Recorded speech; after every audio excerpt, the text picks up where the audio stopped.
Hey, what's up, guys? It's Elmer Brown Enriquez, your host of Artistic Visions, the show where we like to go in depth with young artists at OCAD, talk about their art, what they like to talk about in their art, and what they would like to talk about in their art. In today's episode, I got a very special guest for a Grad X special episode, Laiken, bro. Hello. How you doing? Good. How are you? I'm doing good. You know, I heard that it was snowing, so you got caught in some snow. Yes, it was quite a strange morning on late March. No, April. Late April. It's Holy late April. See, there you go. That's that thesis time warp. It's Yeah. felt like it's been dragging on forever. But yeah, it was a very strange wake up. I went outside. I was in my windbreaker, and then 5 minutes later, I'm at the bus stop, and it starts snowing. Yeah. And I'm like, okay. Yeah, that's you know, to signify what the day is to come on this beautiful April 20th. So hope you guys enjoyed that. Let's just start my interview here with the first question. Who are you, and what kind of art do you usually make? Yeah, so my name is Laiken Bro. I'm a graphic designer by trade, but I've been sort of transitioning more into an artistic practice. So I sort of refer to myself now as an interdisciplinary artist and designer.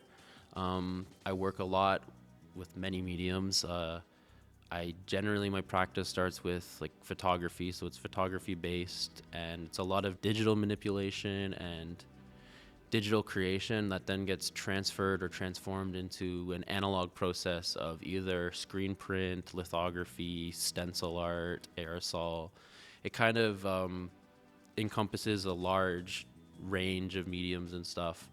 So I kind of can't really pin down exactly what type of creative I am, because I kind of have eggs in every single basket. I keep my options very open. Yeah, and that's what's really cool, you know, about a lot of the work that you've been recently doing. And you know what? Let's just actually talk about your thesis work, which I think embodies that perfectly.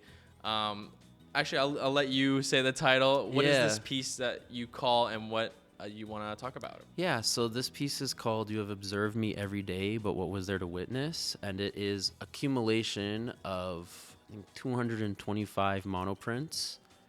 It might be a little bit more than that. It's kind of been growing over the past semester as I've continued to print and add to it. But it's basically, I've been calling them sculptural prints. They're sort of, all the monoprints have been joined together to create 9 tapestries. Wow. That then get hung together to create one larger tapestry or sculptural print. And it sort of is exploring hidden layers, unseen textures, and the potentiality for composition to form subconsciously.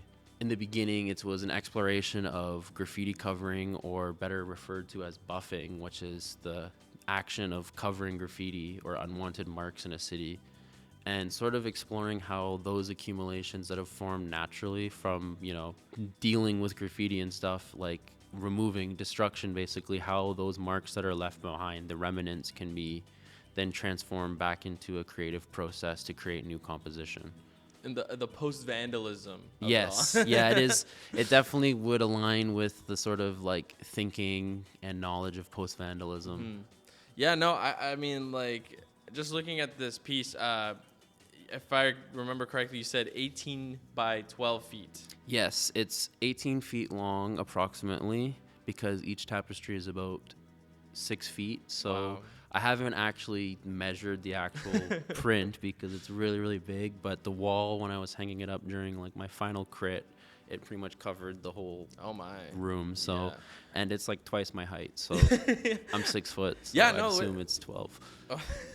With the images you shown here, I feel like it doesn't even do justice of how big it actually looks. You know, you were able to capture so much beautiful colors on top of like the composition of how you do it, because I noticed, like, especially here, I feel like there's a lot of those stringy aspects inside of those cube, like, bordering it, and it creates a really nice like sectioning of it. And you know, I was looking at the details from the images you showed me, and you know, I want you to talk about a little bit about the process and what you specifically did with these prints. Yeah, for sure. So I can first start with actually like saying that all of the prints that are layered on top of each other, the only adhesion that has been done is to the individual, as I've been calling them, compositional building blocks.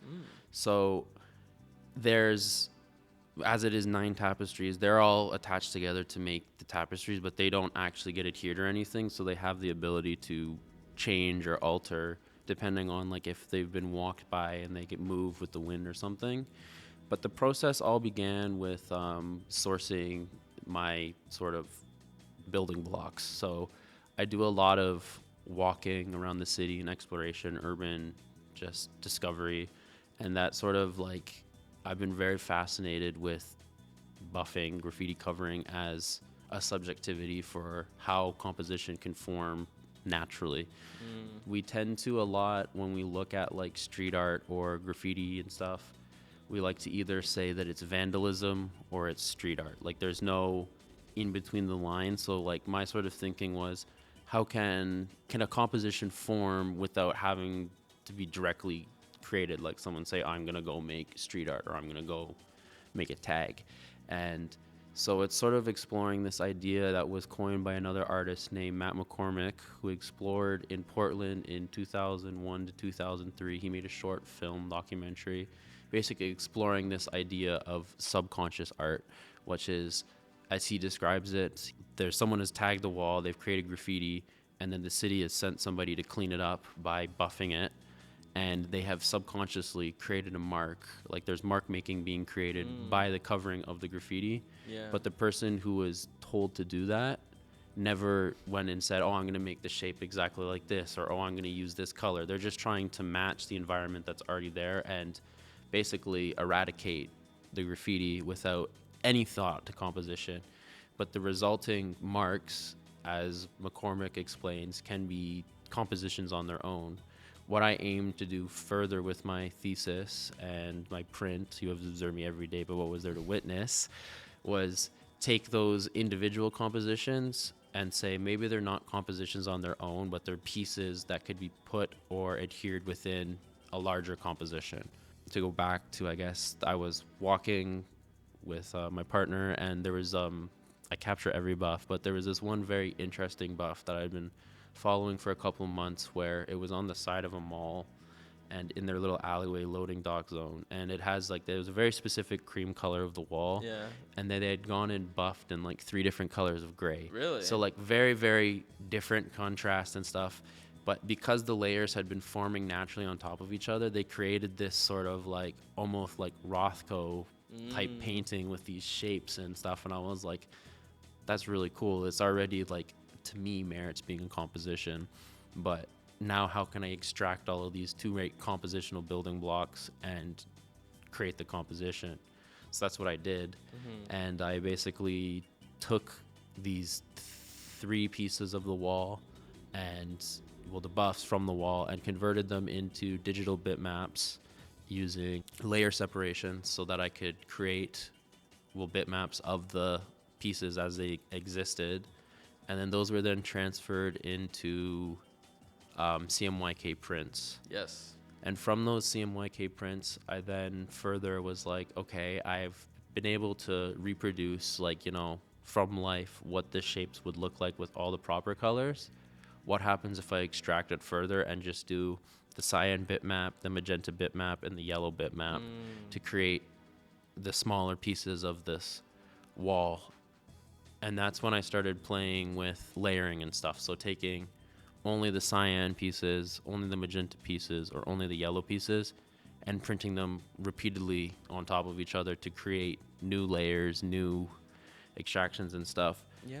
And that was a whole, like, you know, to tie back full circle to like the subjectivity and like what's being discussed and about, that was all done subconsciously as well. So instead of saying like, I'm going to register this print and use registration marks and like make sure that the print lands in the exact same spot each time, it was a process of just dropping the paper naturally, letting the vacuum table let it fall randomly, and then randomly printing until there was no, you know, human control or control from me to where these pieces were falling. The only action that I had was deciding what shape to use.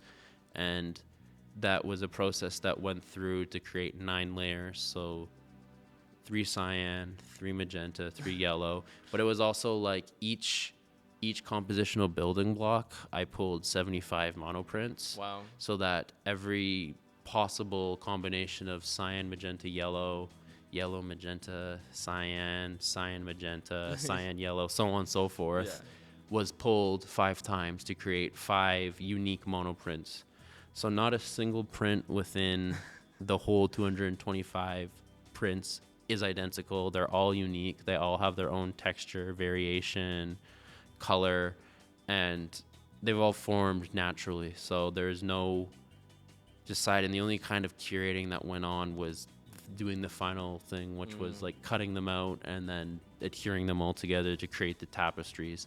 But other than that, it was all naturally occurring. Yeah, no, there's so much to unpack there, but I think one of the things that you said that I think is so interesting is, you know, you were talking about the people who do buff this street art that we, you know, whatever you want to call it, graffiti, whatever, but you kind of mimic that same thing where it's like, well, all that I'm controlling is creating the shape of what the image is going to come out to. And I found that really interesting that, you know, you're almost putting in their, not necessarily their work ethic, because I think your work ethic is way more than what they're doing, but, you know, their idea of just like, okay, well, whatever, this is the shape, I'm just going to cover it up. Yeah. And to, you know, I was wondering, because I realized that there's a lot of CMYK in it, but there's also, you see oranges pop out, you see a little bit of pinks pop out, you see like light blues, and so it gets really interesting because, you know, it has that heavy CMYK feel, but if you keep looking at the details, not only are you going to see different colors, you're going to see the different details in the walls that you got from, and that's what I think is really cool to see. And to think that you know, chained up like for what is 6 different tapestries you were saying, or 9 different tapestries with all different images of this, like the same thing but in different methods and different like modes. It's just so insane to me, and it's so sick to see. Thank you. Yeah, I mean, it was definitely like, it's sort of working with the idea of like, the original working title was Subconscious Accumulations, and it was basically, they weren't displayed as tapestries, they were just straight across a wall, as if they were like on like an advertising hoarding, kind of just like postered up. And it was through further exploration that it was like, okay, there is a way that like, maybe because what I'm talking about is about stuff that's hidden naturally in the city, maybe there is some merit to obscuring parts of it, right? What like really starts to, and it doesn't read the same in pictures when you're there in person, is it is a very sculptural thing, like it's coming off the wall physically. So if you're looking, depending on where you're standing, you're gonna get a different view sort of through a little hole or a window that is, the rest of the print is obstructing it, but you'll see sort of texture and composition that you wouldn't see otherwise.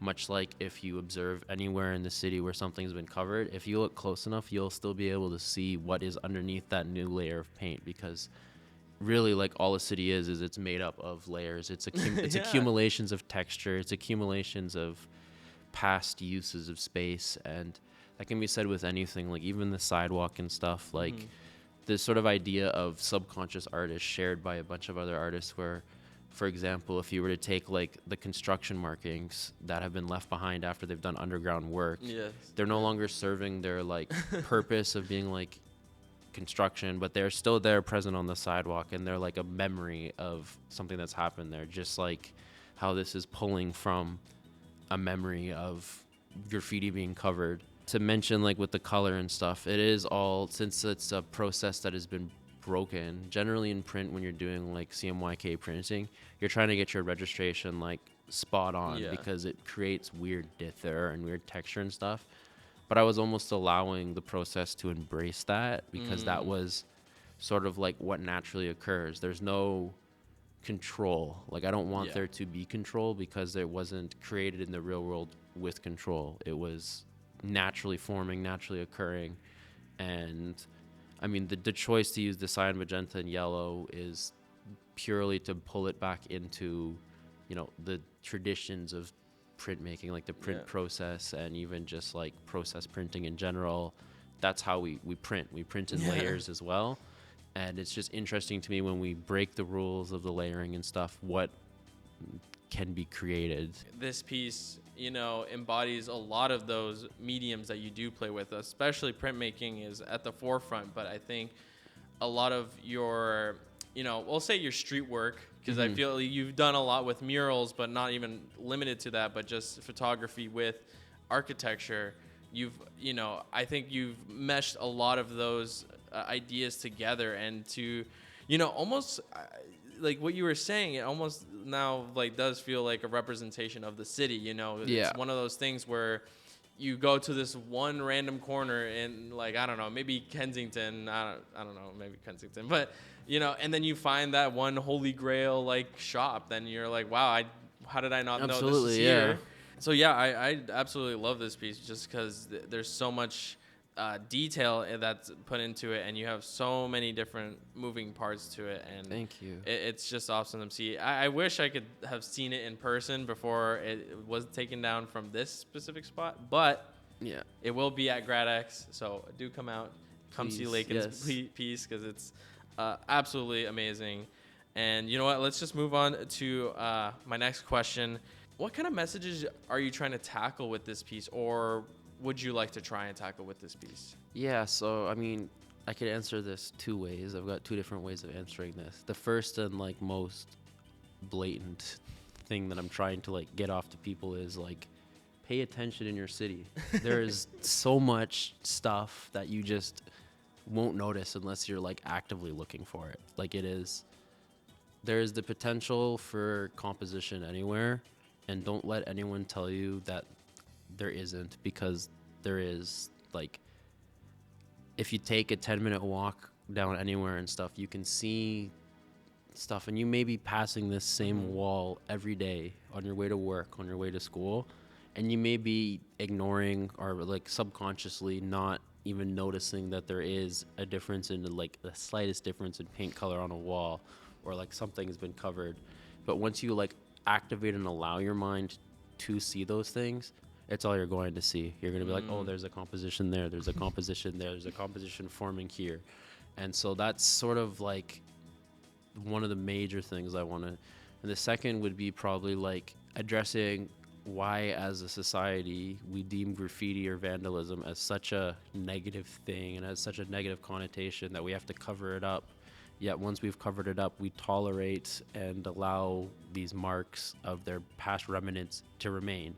It's a absurd sort of idea to think that someone who has gone out and freely created something, regardless of its like artistic merit, like if it's a tag, sure, there's you could argue forever if it's artistic or not. Is it calligraphy? Is it a form of, you know, creating type, whatever?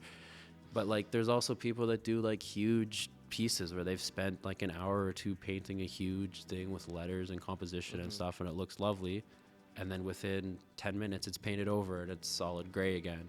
But that solid gray mark will stay there for forever because they don't clean it up, they don't come back and paint it properly again. So I think it's like addressing that question too of like, why is one thing okay but the other thing is not? And if the other thing is okay, is there a way to do this better? Like, is there a way to, instead of, you know, remove creativity and destroy the potentiality for composition, is there a way to take the way that we're covering graffiti or responding to graffiti and turn it into something that is artistic, you know, has artistic merit, value, and is maybe more comforting than this sterile sort of environment that we're left with otherwise? Yeah, no, I you know, I think, and it's really interesting because I don't know, you might know more, you will know more. Like, is graffiti illegal still in Toronto? So, yes. Yeah, and you know, it's so funny because it's still considered to be an illegal thing to do because you don't want to mark up property that people own. But, you know, then we have these spaces that they create for people to go graffiti. So it's like, you obviously, they have like seen graffiti as more than just a mark making and as art, and they will try and give that space. But then once it like goes onto someone's property, maybe they don't like it or something, then it's like a whole problem. And it's like, okay. So it's a very interesting thing, and every city obviously has their own bylaws and stuff regarding and stuff. But for Toronto specifically, like within the municipal code chapter 4, say 435 or something, Okay. 436. It lays out the rules and laws surrounding graffiti and what is merited as vandalism or not. And the sort of consensus in the city is any mark that is put onto any surface, public or private, without prior permission from the city or the property owner, so on and so forth, is vandalism. It Wow. is destruction of property, and it is not tolerated, it is not allowed. And even if a private property owner has said, yeah, you can paint on my wall, if the city comes along and deems it as illegal graffiti, they can also clean it up at the expense of the property owner. Yeah. Sort of this idea of public and private is something that sort of gets talked about and explained a lot too, because you can look at it either way. If it's my private property, why can't I have graffiti on it? Because the city deems that it's within their jurisdiction and stuff. And if it's public property, why can't we vandalize it or do graffiti on it? Because it's public space, which means it should be used by the public however they choose to use it. The sort of idea, even with stuff like Graffiti Alley and stuff, it was set up as a sort of means to protect culture and heritage and stuff, but still within, because of the bylaws and stuff, it still only protects the property owners and not the graffiti writer. Wow. And it solely comes down to no city will ever allow graffiti or vandalism, because once you say, yeah, it's allowed here, either one, no one does it there because it's legal, so what's the point? Or two, it spreads beyond that, because once you give a little bit of room for, like, you know, budging the sort of line and stuff, people continue to push that. Now, within the city of Toronto too, they still, like, they've laid out all the terms and stuff. It's not that graffiti is illegal, they just have to deem it as graffiti art, which is now, that blurs the line between, you know, obviously, like, graffiti historically has always been referred to as, you know, it's a form of vandalism. There's an artistic form of vandalism, but it's vandalism nonetheless.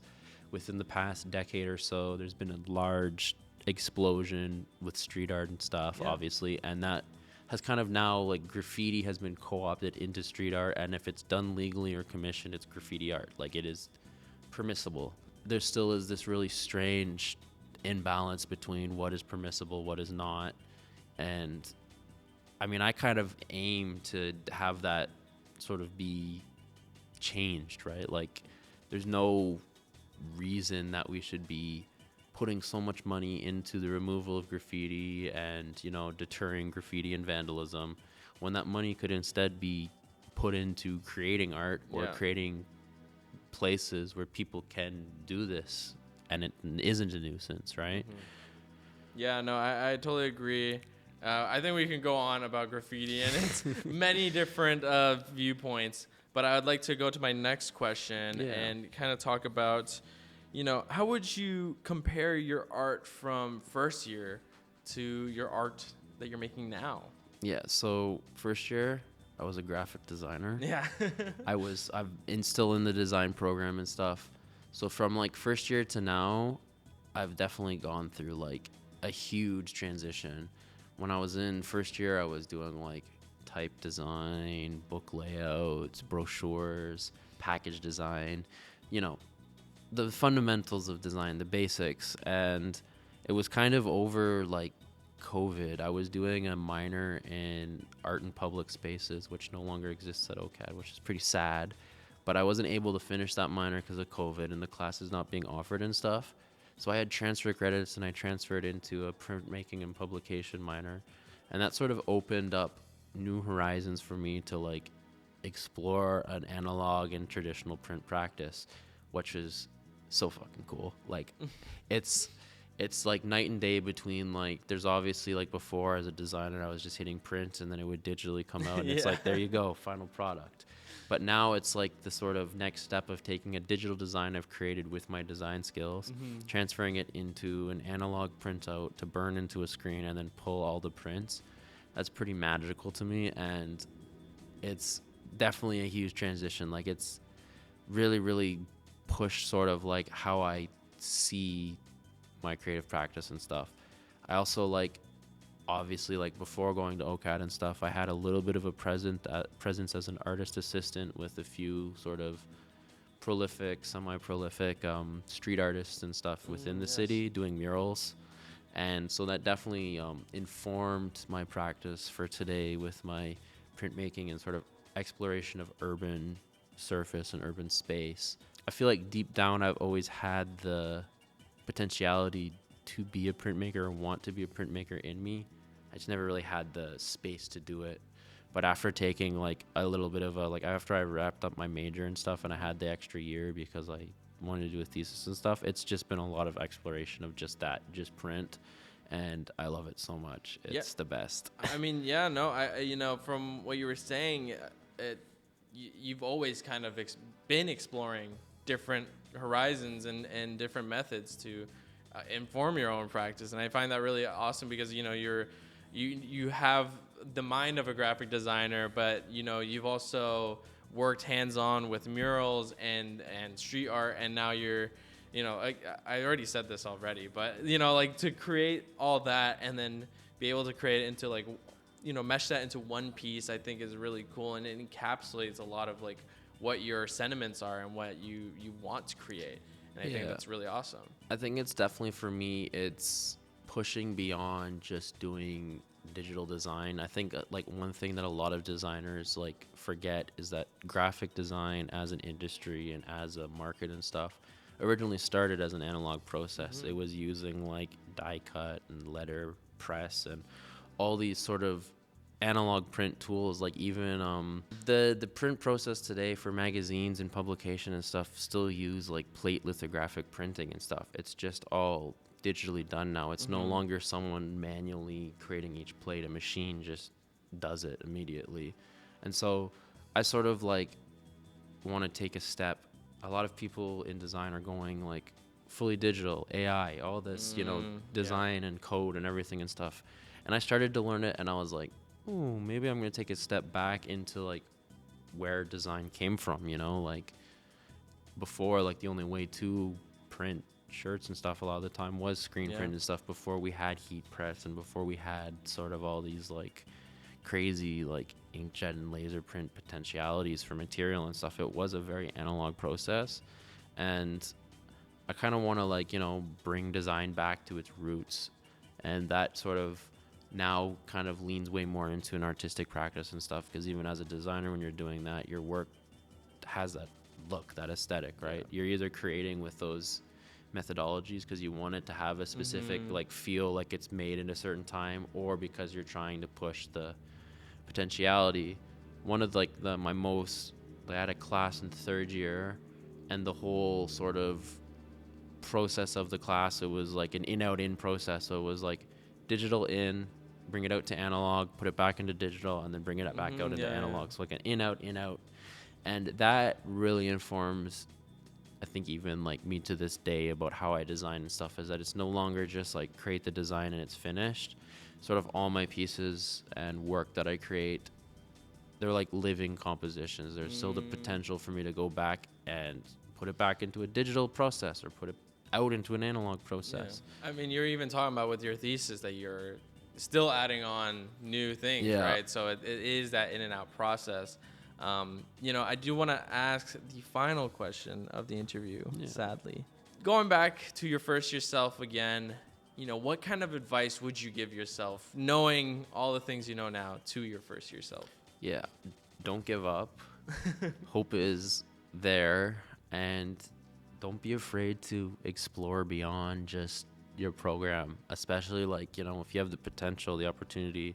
You're at a school that has all these crazy, amazing studios and all these like amazing people that can assist you in helping you create whatever you want. Don't be afraid to go and do it, even if it is scary. Like, I wish even that I had done some of the other classes, for example, like welding or like the woodworking classes and stuff, because there's just so much possibility at the school. And I find a lot of the time people get locked into their program and they stick with it the whole time. And I'm guilty of it too. I almost did 2.5 years of just digital design and stuff before I went like, maybe I'll take a print class. And it 180'd, it shifted everything for me. And it would definitely also be like, there is the potential to do stuff beyond just, traditional design. And I mean, I'd probably also tell myself, like, maybe get your work in a little bit more on time. Like, we have a little bit more time management skills. Yes. But yeah, no, it all comes with time. As much as I could give my like past self advice, I'm kind of happy with the way that I did it myself too, because I learned so much about myself. Yeah, and that's something, I think that's a great way to, at least view what you've done and how you've gone, like, kind of come to that part, of your artistic career, and, to be at a place where you're happy about, like, all the exploration you already did and all the work you've done. That's only what I feel like an artist could hope for, right? So Absolutely. yeah. I think it's definitely even just like my transition from being like, before I used to say that I was a graphic designer. Mm-hmm. Now my business card says interdisciplinary artist and designer. And I tend to lead with being an artist before a designer now. I think I'll obviously never let go of my design fundamentals, and I'll never let go of being a designer, because I think like design isn't always just like, a title. Like, I feel like since design is a process, design can be implemented into any creative practice. Like, I think something that a lot of people forget is that all designers have the possibility to be an artist. Not all artists have the possibility to be a designer. And it solely comes down to, because design is just a way of thinking. Like, it is iteration, iterative thinking, problem solving, creative solutions. And that's not to say that if you're not a designer with it being an artist, that it's any better or worse. I think it's just, it definitely informs how you go about solving a problem. Like, I could have just gone in and been like, all right, I'm going to print because I want to print. But instead I went and said, okay, this is my system, this is my colors, this is my shapes. And I built that system, and that's sort of like what being a designer is. Yeah. Well, Laiken, thank you so much for all your designer knowledge being shared on today.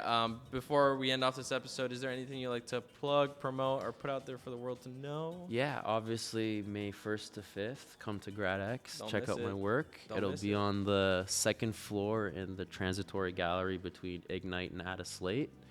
Love to see you there. If you want to check out more of my work, you can check out my website, laikenbro.format.com, or you can follow me on Instagram at laikenbro. If you need any projects done, any printing, I can do fine art printing for you. I can print your business cards, t-shirts, whatever you want. Just hit me up and we'll figure it out. Yeah. Hit Laiken up if you want to see more work, or, hire for some work. Yes. You are absolutely amazing. I'm so excited to see your thesis in person, May 1st, May 1st to 5th, May 5th. And don't miss it. I know I won't. Again, Laiken, thank you so much for your time. Thank you. I hope you had as good of a time as I did talking Absolutely. to you. Yeah. Thank you. And thank you for watching this episode of Artistic Visions. Cannot wait to see you guys very, very soon. Take it easy and have a good week, weekend, or a general day. Bye. Bye. Take it easy. See you May 1st to 5th. May 1st to 5th.